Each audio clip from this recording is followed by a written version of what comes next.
And I'm going to talk about those letters and what they mean.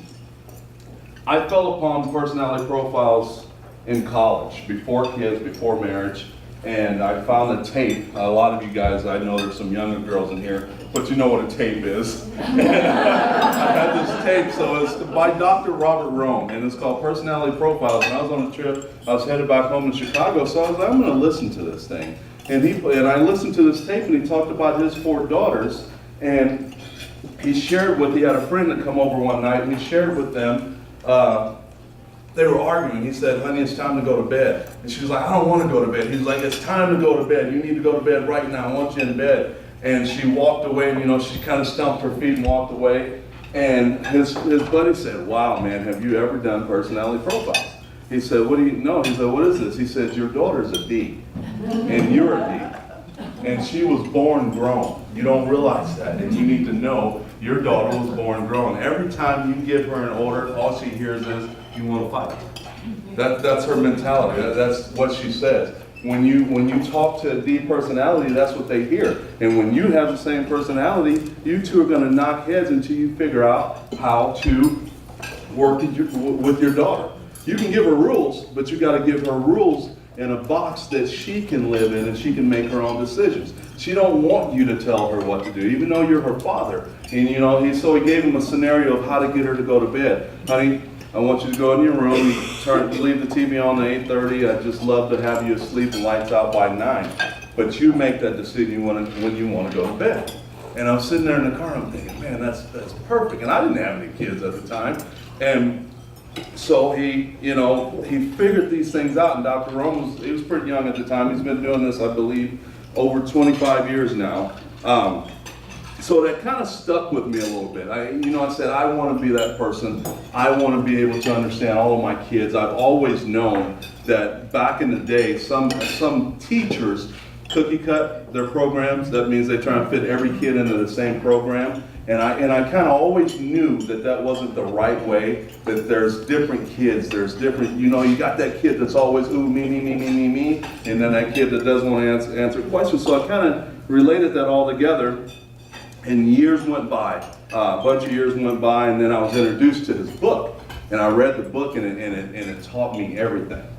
It taught me everything that there was about my life and why my life had gone to the point of where it was. So let's talk about those personalities. You've got D, you've got I, you've got S, and you've got C. A D is a dominant personality. They're task-oriented, very outgoing, powerful people. Most leaders are Ds, whether that's their top personality or a second one, it's their personality. If you're a boss, if you're a salesperson, if you own something or run something, that is a D mentality. They want to go out there and they want to get things done. They want to run through things. They don't care what you think or what you have to say about it. They want it done. Any of you guys can relate to people like that? Yeah, there's people out there. They're the dominant type people. As a football coach, I always look for that kid. I always look for that kid because I know he can be a great leader if.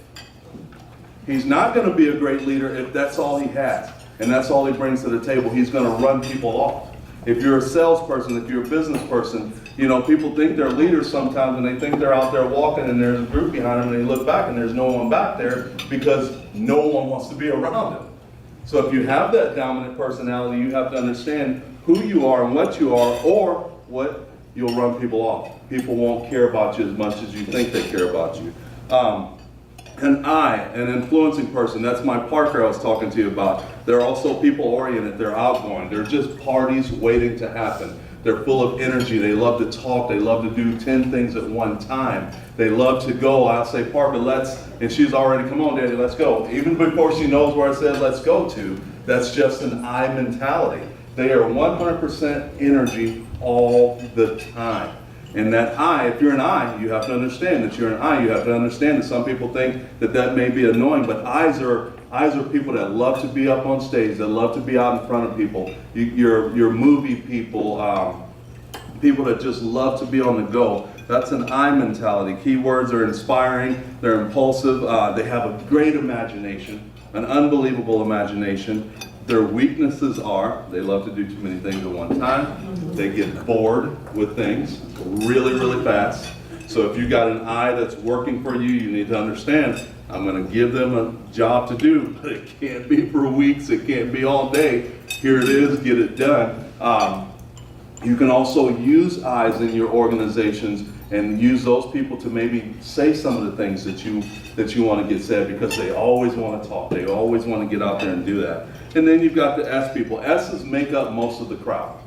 S's make up most of the crowd. It's about 63% of us are S's right here in this room. Even though you think you're, whatever you may think you are here, 63% of the people in this room are S's. It may be your first personality, but everybody has two really strong ones. We kind of all have a little bit of everything. So the S, they're people-oriented, they're reserved, they're servants, self-sacrificing. Keywords for them, they're very steady, they're sweet, they're kind, they're shy. They will tend to sit in the back of the room versus in the front. Again, they just want to make sure everything is going well, everything is all right in the world. They're just kind-hearted, loving people. They're the people that keep this planet the way it is and the way it's going, because they want to serve and they want to be good to people and they want to love people. And I think S's are honestly the greatest ones out there.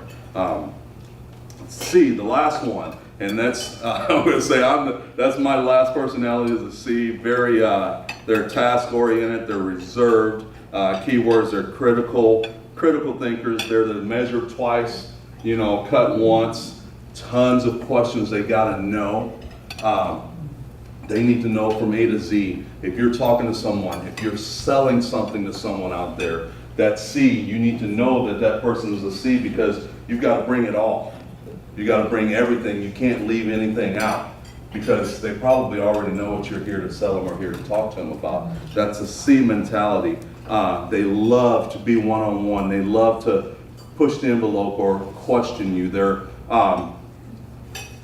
kind of like, if you know what I mean by the doubting Thomases of the world. They're the people, if you're trying to talk and you got a C on your team, a C in your office, you better believe that they're questioning things. They're questioning things about you. But in my opinion, every coach, every leader, if you're not a C, you better have a C on your team. Because you can always go to that C when you're doing something and you know you got something to achieve. That C is going to get it right more often than not. More often than the I, more often than the S, because the D doesn't care. So that C is if the D thinks it's right, right? That C is the person that you can go and say, all right, Joe, we've done this. Is it good? We're good. Joe says we're good. We can go do it. Their weaknesses are too, though, that sometimes they think too long about things because they want all the answers. Sometimes we have to react quick. We have to go and run the play. We got to do what we need to do to get things done. So, but the C's are very cautious.